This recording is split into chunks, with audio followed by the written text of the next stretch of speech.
Hello everyone, welcome to high aims. Chemistry की इस series में हम पढ़ रहे हैं केमिकल रिएक्शन एंड इक्वेशन। उसका हम क्विक रिवीजन कर रहे हैं फॉर बोर्ड एग्जामिनेशन 2024। तो हमने केमिस्ट्री में पार्ट 1 ऑलरेडी देख चुके हैं। उसमें हमने क्या क्या कवर करवाया है उसको एक बार हम रिकैप वीडियो देख लेंगे। देन आज हमें क्या पढ़ना है उसके बारे में शुरुआत करते हैं। So let's begin if you guys are ready.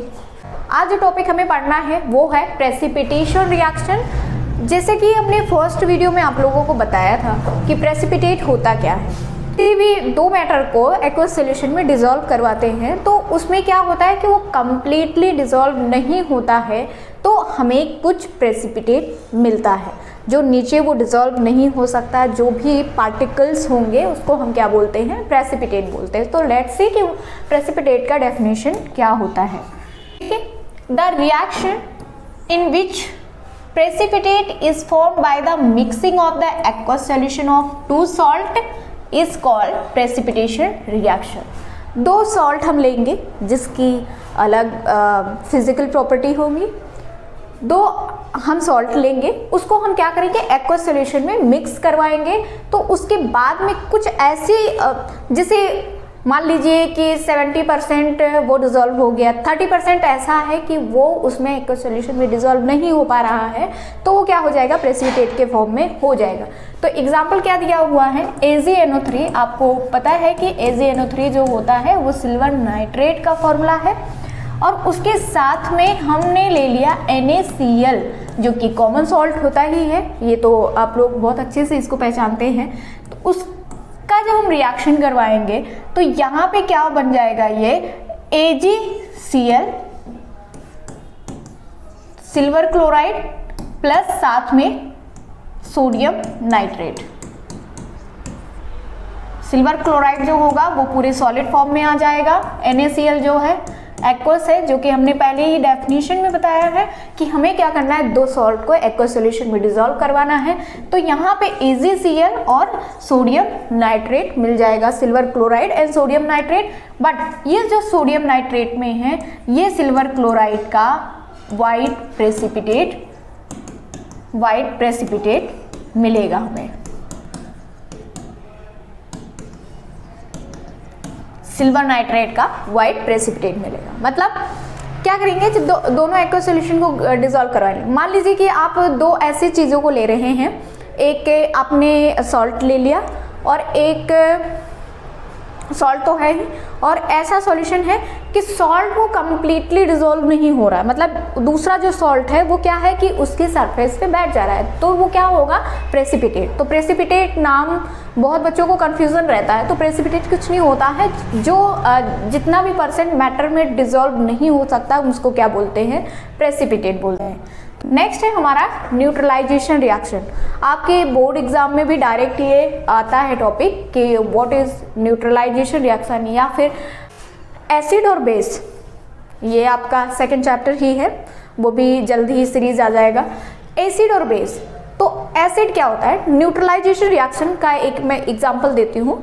जैसे कभी आप लोगों को एसिडिटी की प्रॉब्लम होती है, हम लोग उसको फेस करते हैं कि एसिडिटी हो रही है।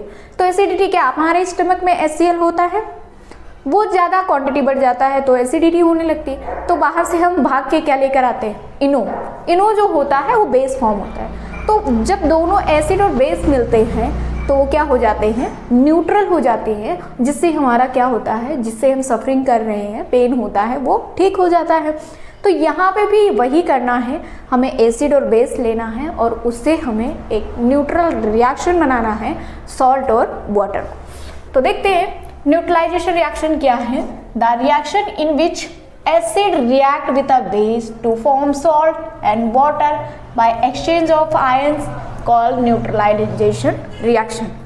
एसिड और बेस के जो आयंस होंगे आपस में क्या होंगे, वो एक्सचेंज होंगे। कैसे, मान लीजिए NaOH है प्लस HCl है, तो HCl में H प्लस Cl माइनस होगा, Na में Na प्लस OH माइनस होगा।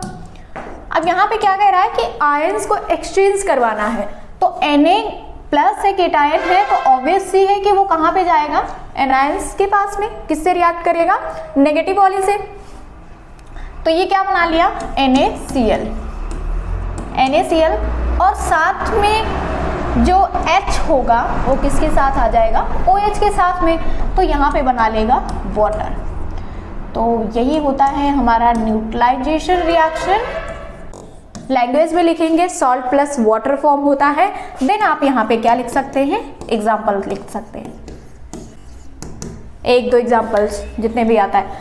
इसकी जगह पे कुछ और लेते हैं, इसकी जगह पे कुछ और अदर एग्जाम्पल लेते हैं। मान लीजिए हमने ले लिया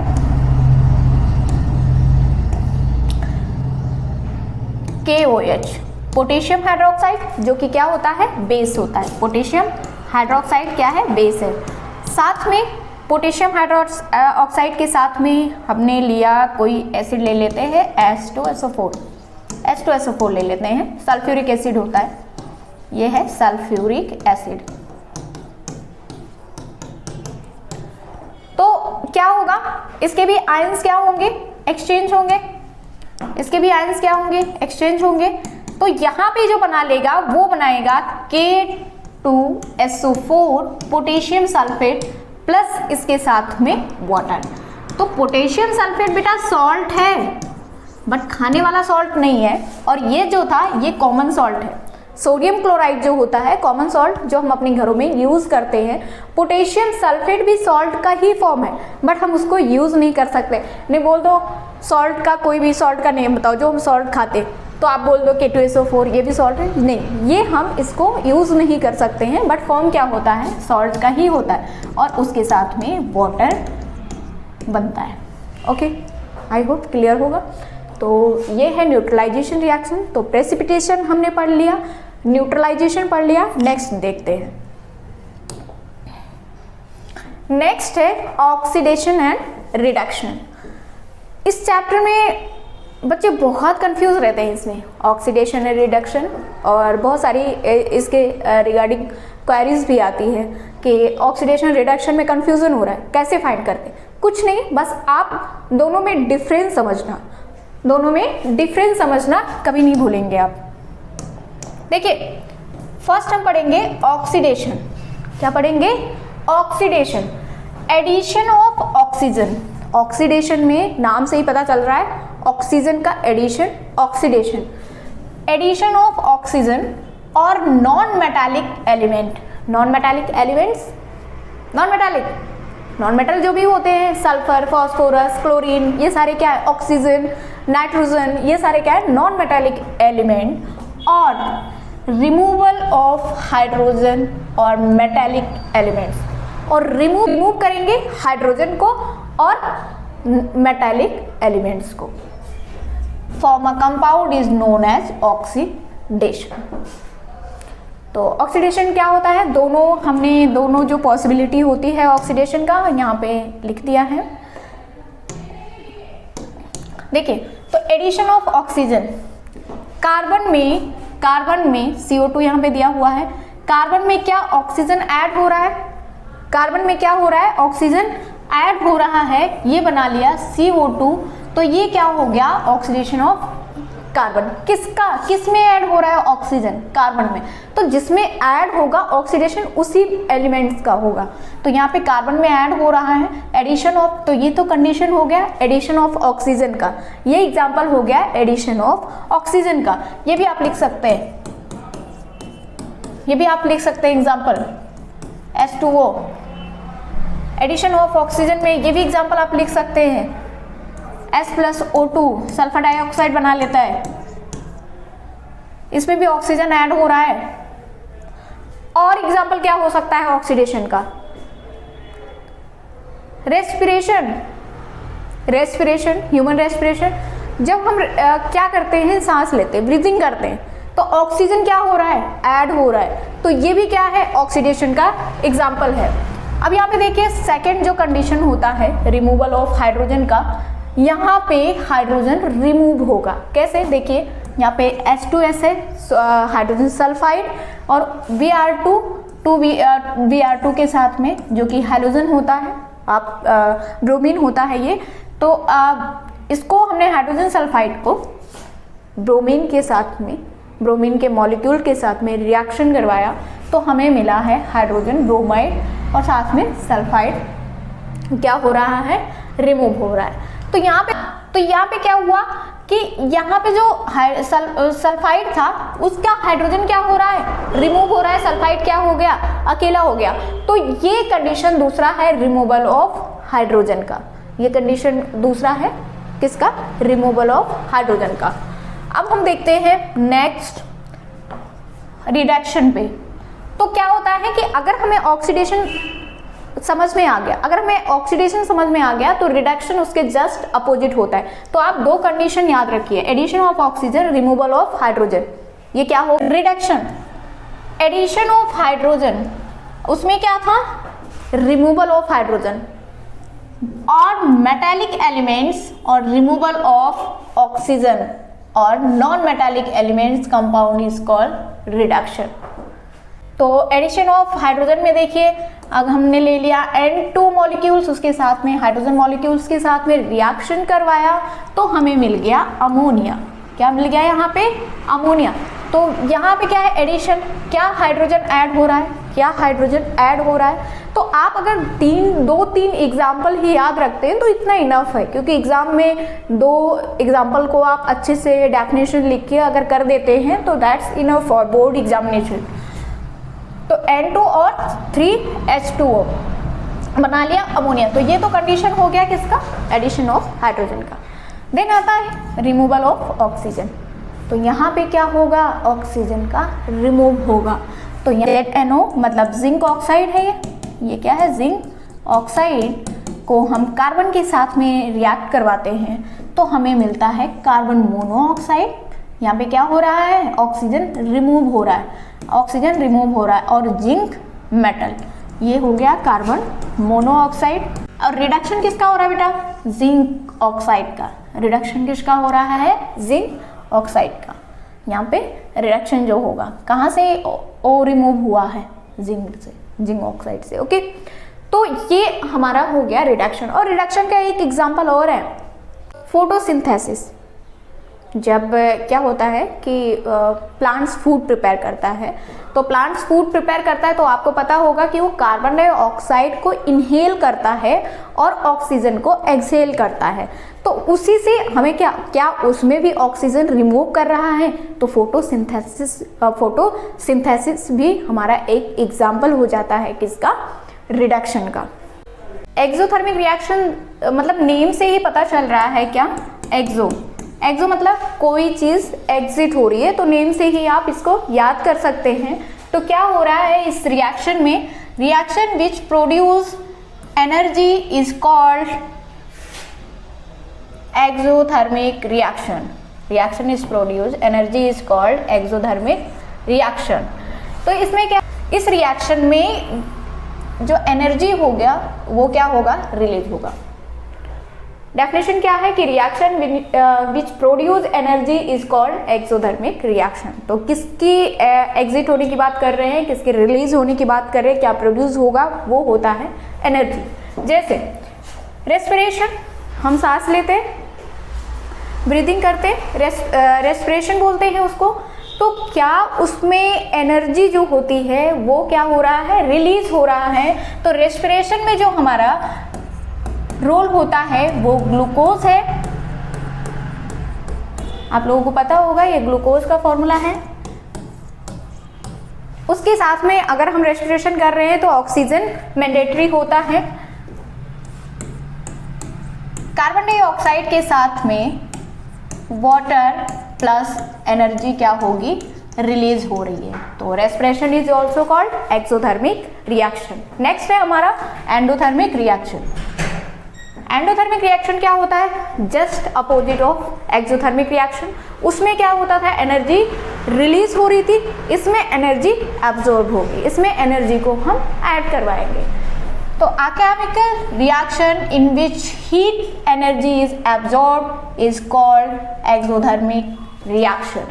एक्सोथर्मिक रिएक्शन क्या होता है, जिसमें हमें एनर्जी को देना पड़े, जिसमें हमें एनर्जी एक्सटर्नल तरीके से उसमें ऐड करना पड़े, जब वो रिएक्शन होगा तो उसको हम एंडोथर्मिक रिएक्शन बोलेंगे।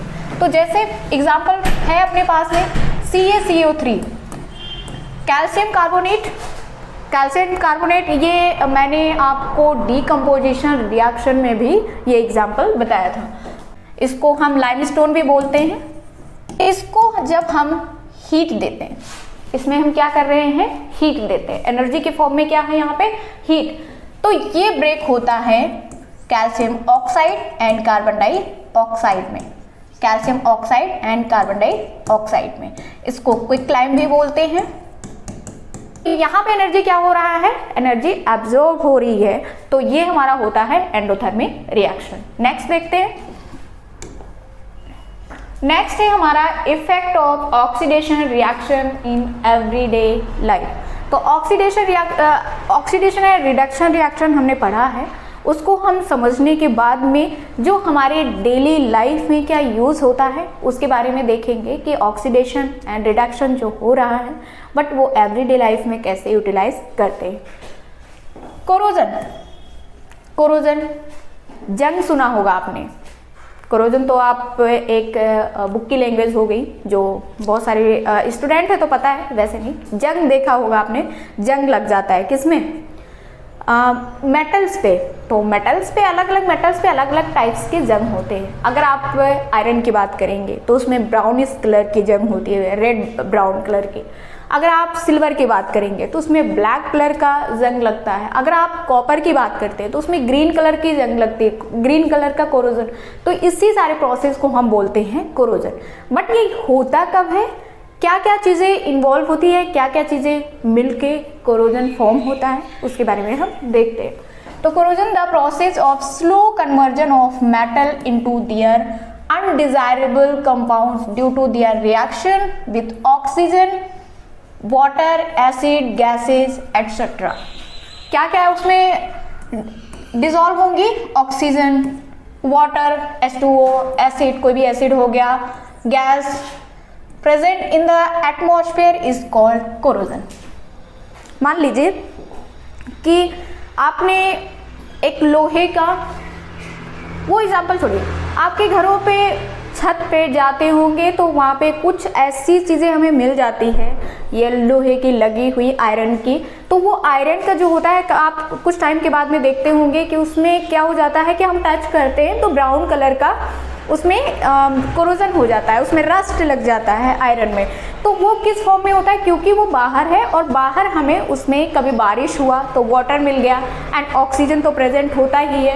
ये सारी चीज़ें, अदर गैसेज हैं, वो सारी चीज़ें मिला के जो मेटल होता है उसको क्या कर देता है, रस्ट करना स्टार्ट कर देता है। तो वही प्रोसेस जो होता है जिसको हम कोरोजन बोलते हैं। रस्टिंग किसकी बात कर रहा है यहाँ पे, आयरन की बात कर रहा है कि iron when reacts with oxygen and moisture form red substance which is called rust. Iron ले लिया, आयरन में क्या मिल गया, ऑक्सीजन, और उसके साथ में मॉइस्चर जो है ये कुछ नहीं है, क्या है, वाटर है। तो ये किसमें बना लिया, फेरिक ऑक्साइड में, हाइड्रेटेड फेरिक ऑक्साइड, जिसमें वाटर की क्या है, क्रिस्टलाइजेशन है। वाटर के इसमें क्या प्रेजेंट हुआ है, क्रिस्टल प्रेजेंट हुआ है, और ये क्या बना लिया, फेरिक ऑक्साइड। तो इसमें किस कलर का रस्ट लगता है, रेड ब्राउन, या आप लिख सकते हैं रेडिश ब्राउन। एमसीक्यू में कभी कभी पूछ लेता है कि रेडिश ब्राउन कलर के जो कोरोजन होता है या रस्ट होता है वो कौन से मेटल में होता है, तो आपको पता होना चाहिए आयरन मेटल। अब देखिए कुछ उसके प्रॉपर्टीज पढ़ लेते हैं। The rusting of iron is redox reaction. Redox reaction क्या होता है, जहां जिस रिएक्शन में ऑक्सीडेशन और रिडक्शन दोनों हो रहा हो तो उसको हम बोलते हैं रिडॉक्स रिएक्शन।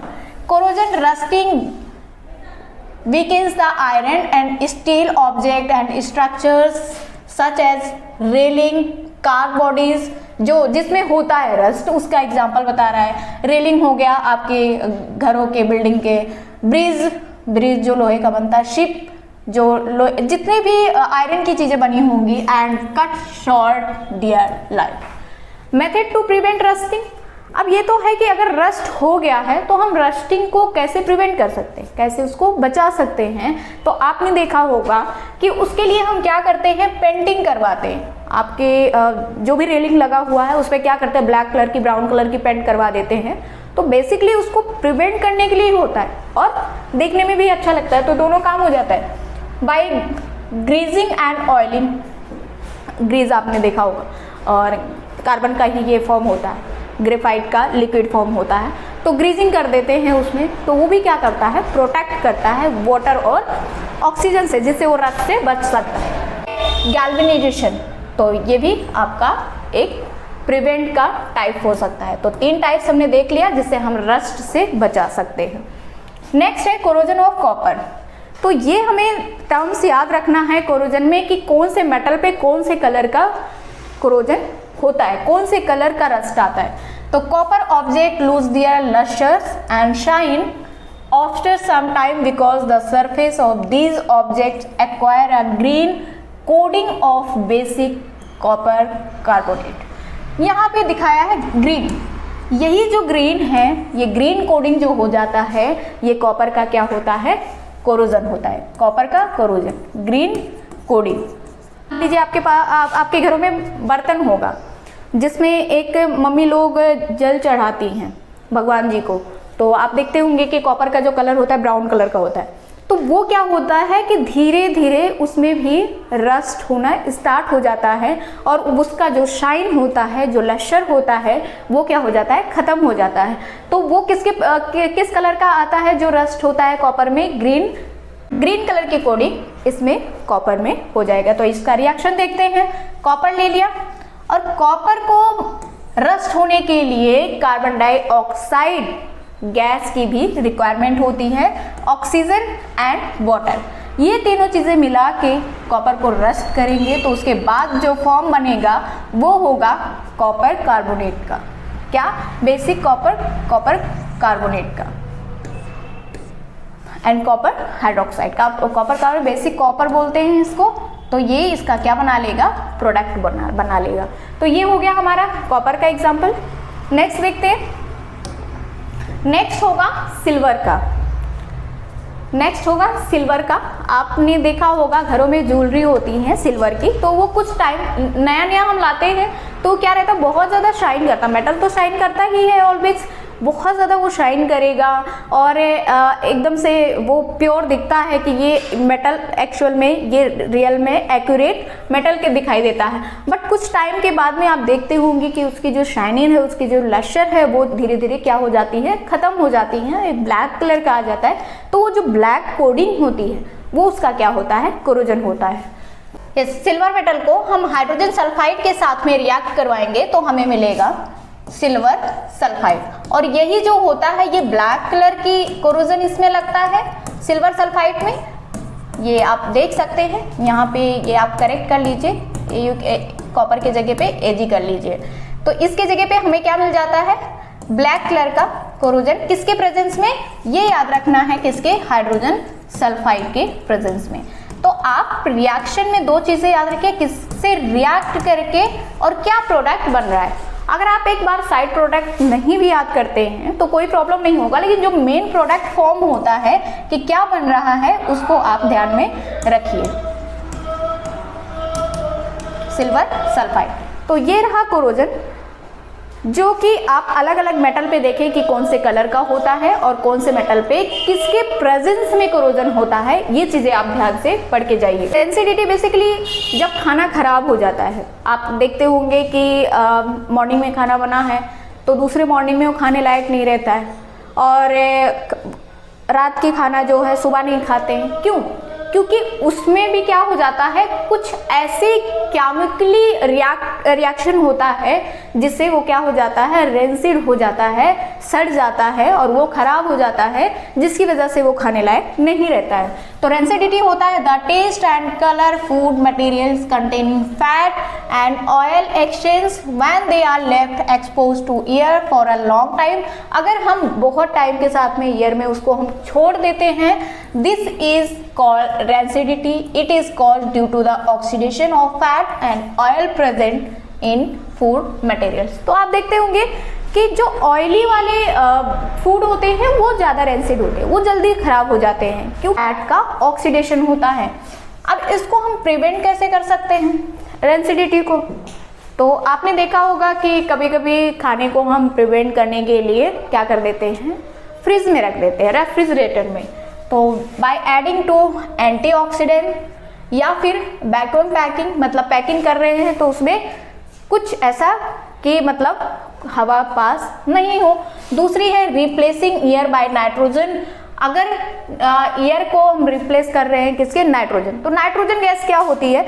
आपने देखा होगा चिप्स का पैकेट है, तो चिप्स का पैकेट इतना ज़्यादा हेल्दी या क्रिस्पी क्यों रहता है? क्योंकि उसमें नाइट्रोजन गैस, और जैसे ही आप गैस निकालने के बाद में कहीं पर रख देंगे वो क्या हो जाता है, एकदम से क्रिस्पी ना होके वो नरम नरम हो जाता है। तो हम क्या कर सकते हैं, nitrogen air by replacing air by nitrogen, nitrogen की जगह पे हम, एयर की जगह पे हम नाइट्रोजन भी रख सकते हैं। प्रिवेंट रेफ्रिजरेटर में आप फ्रिज में फूड स्टफ को वहाँ पे डाल सकते हो, इसमें फ्रिज में। तो ये 3 मेथड हो गया आपका रेंसिडिटी का। इसमें आप अगर 2 नंबर का क्वेश्चन आता है तो आप आराम से इसका डेफिनेशन लिख के और कैसे हाउ टू प्रिवेंट रेंसिडिटी वो भी आप लिख सकते हैं। नेक्स्ट टॉपिक है बैलेंस केमिकल इक्वेशन।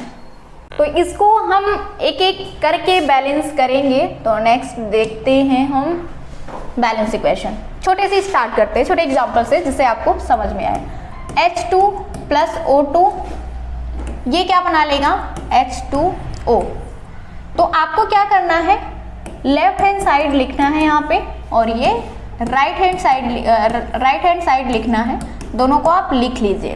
उसके बाद में कौन कौन से एलिमेंट्स उसमें प्रेजेंट हैं वो आप लिख लीजिए। ओनली हाइड्रोजन और ऑक्सीजन ही है इसमें। अब ये लिखिए।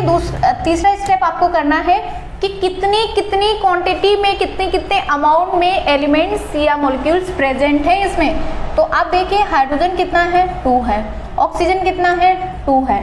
बेटा इधर हाइड्रोजन कितना है, 2 है, बट ऑक्सीजन कितना है, 1 है। तो सिर्फ एक बैलेंस करना है ऑक्सीजन को। तो अगर हम लेफ्ट हैंड साइड में ऑक्सीजन को बैलेंस करने के लिए 2 से मल्टीप्लाई कर देते हैं, तो आप 2 से मल्टीप्लाई, अब देखिए यहाँ 2 से तो राइट हैंड साइड में मल्टीप्लाई करना है, आप ऐसे नहीं लिख सकते, वो दूसरा फॉर्मूला बन जाएगा। आप उसके ऊपर नहीं लिख सकते, ये क्या होगा, गलत मेथड होगा। तो आप इस तरीके से मल्टीप्लाई नहीं कर सकते हैं। क्या करेंगे, 2 को यहाँ पे लिखेंगे। तो जैसे ही हमने 2 लिखा ऑक्सीजन, तो 2 बैलेंस हो गया, बट हाइड्रोजन कितना हो गया, 4 हो गया। तो आप देखिए लेफ्ट हैंड साइड में आएंगे, देखेंगे हाइड्रोजन कितना है, यहाँ पे 2 है। तो 2 को यहाँ पे भी हमने मल्टीप्लाई कर दिया, तो क्या हो गया, ऑक्सीजन भी बैलेंस हो गया। तो अब यहाँ पे 2 से मल्टीप्लाई करने पर क्या हो जाता है, ये 4, और ये कितना हो गया, 2 हो गया। तो क्या करना पड़ेगा, हाइड्रोजन को भी 2 से मल्टीप्लाई करेंगे, तो ये कितना हो जाएगा, 4। ये कितना बेटा, 2। तो क्या 4 टू लेफ्ट हैंड साइड और 4 to right hand side, 4 to left hand side और 4 टू राइट हैंड साइड। तो ये हो गया आपका बैलेंस इक्वेशन का फर्स्ट एग्जाम्पल। नेक्स्ट एग्जाम्पल देखते हैं। इसको हम भेज देते हैं ऊपर, इसकी अब काम नहीं रह गया। तो नेक्स्ट हम देखते हैं, नेक्स्ट एग्जाम्पल ले लेते हैं हम। Al प्लस HCl, ये बना लिया बेटा, AlCl3 प्लस इसके साथ में हाइड्रोजन गैस। तो पेन चेंज कर लेते हैं जिससे क्लियरिटी आ जाए आप लोगों को। ओके, तो देखिए लेफ्ट हैंड साइड वही same step. Right hand side कौन से एलिमेंट्स प्रेजेंट हैं, aluminium, hydrogen, chlorine, aluminium, hydrogen, chlorine. फटाफट हम क्या लिख लेंगे बेटा, क्वांटिटी, कितने एल्यूमिनियम है, 1, कितने एल्यूमिनियम है, 1, कितने क्लोरीन है, 1, कितने क्लोरीन यहाँ पे 3, हाँ कितने क्लोरीन है, 1, कितने क्लोरीन है यहाँ पे 3, कितने हाइड्रोजन है यहाँ पे 1 लेफ्ट हैंड साइड में। राइट हैंड साइड में कितने हाइड्रोजन है, 2। तो ये हो गया हमारा क्या, क्वांटिटी, कितने क्वांटिटी है। ओके, तो ये लिख लिया। देन हमें स्टेप को फॉलो करते चलना है। अब क्या करना है हमें, एल्यूमिनियम 1 है लेफ्ट राइट हैंड साइड में और क्लोरीन 3 है, तो ऐसा हमें कुछ मल्टीप्लाई करना है। मान लीजिए यहाँ पे हमने कर दिया 2, किसको बैलेंस करने के लिए, क्लोरीन को, तो 2 3 6 क्लोरीन हो जाएगा और यहाँ पे कर दिया 6 से मल्टीप्लाई, तो क्लोरीन क्या हो गया, बैलेंस हो गया। 2 3 6 और 6 क्लोरीन यहाँ पे, तो यहाँ पे आप लिख दीजिए 6, तो ये हो गया 6 एंड 2, तो ये हो गया 6, 3 2 6, तो क्लोरीन तक क्या हो गया, बैलेंस हो गया। उसके बाद में देखिए हाइड्रोजन, हाइड्रोजन कितना है, ये हाइड्रोजन लेफ्ट हैंड साइड में हाइड्रोजन 6 है, अब हो गया हाइड्रोजन 6, और राइट हैंड साइड में हाइड्रोजन कितने हैं, 2 है, तो अगर इसको भी हम 3 से मल्टीप्लाई कर देते हैं तो ये क्या हो जाएगा, 6 हो जाएगा। तो हाइड्रोजन और क्लोरीन को तो हमने, हाइड्रोजन और क्लोरीन को तो हमने बैलेंस कर लिया। अब क्या बच रहा है, एल्यूमिनियम। अब देखिए यहाँ राइट हैंड साइड में कितने एल्यूमिनियम है, 2, और लेफ्ट हैंड साइड में कितने एल्यूमिनियम है, 1, तो इसको क्या कर दोगे, 2 से मल्टीप्लाई कर दोगे, तो ये 2 यहाँ पे भी आ जाएगा, तो ये क्या हो गया 2, तो 2 6 6 और 2 6 6, तो ये हो गया बेटा आपका बैलेंस इक्वेशन। तो 3 एग्जांपल्स तो मैंने आपको बता दिया है, और भी एग्जांपल्स अगर नहीं समझ में आया है तो करवा देते हैं। और आप ये क्वेश्चंस हैं, इतने सारे क्वेश्चंस दिया हुआ है, 10 क्वेश्चंस हमने आपको एज अ असाइनमेंट दे रही हूँ कि ये आप करिए, और अगर इतना कर लेते हैं तो डेफिनेटली आपको बैलेंस इक्वेशन में कोई प्रॉब्लम नहीं होगी। बस क्या करना है, इस स्टेप को फॉलो करना है। अगर जो नहीं आता है आप टेलीग्राम पे भी पूछ सकते हैं, और टेलीग्राम का लिंक डिस्क्रिप्शन में दिया जाएगा, और आप इंस्टाग्राम पे भी, किसी भी सोशल साइट पे आप जुड़ के क्वेश्चन की डाउट को पूछ सकते हैं। ओके, उसके बाद में जो भी ये चैप्टर है उसका PDF भी डिस्क्रिप्शन में दे दिया जाएगा, जिससे आप उतना लिखने पे फोकस ना करके पढ़ने पे और लर्न करने पे, समझने पे फोकस करिए। तो ये आपके लिए एक बेनिफिट होगा, क्योंकि क्विक रिवीजन करना है तो इतना टाइम होता नहीं है कि आप लिखेंगे फिर पढ़ेंगे। सो ये रहा चैप्टर आपका finish, chemical reaction and equation. मिलते हैं हम नेक्स्ट वीडियो में, जिसमें हम पढ़ेंगे एसिड, बेस एंड सॉल्ट, और बहुत ही वो भी काफ़ी इंटरेस्टिंग चैप्टर हैं। देखते रहिए हाईएम्स, मुस्कुराते रहिए, पढ़ते रहिए, अपना ध्यान रखिए। मिलते हैं नेक्स्ट वीडियो में, तब तक के लिए बाय बाय।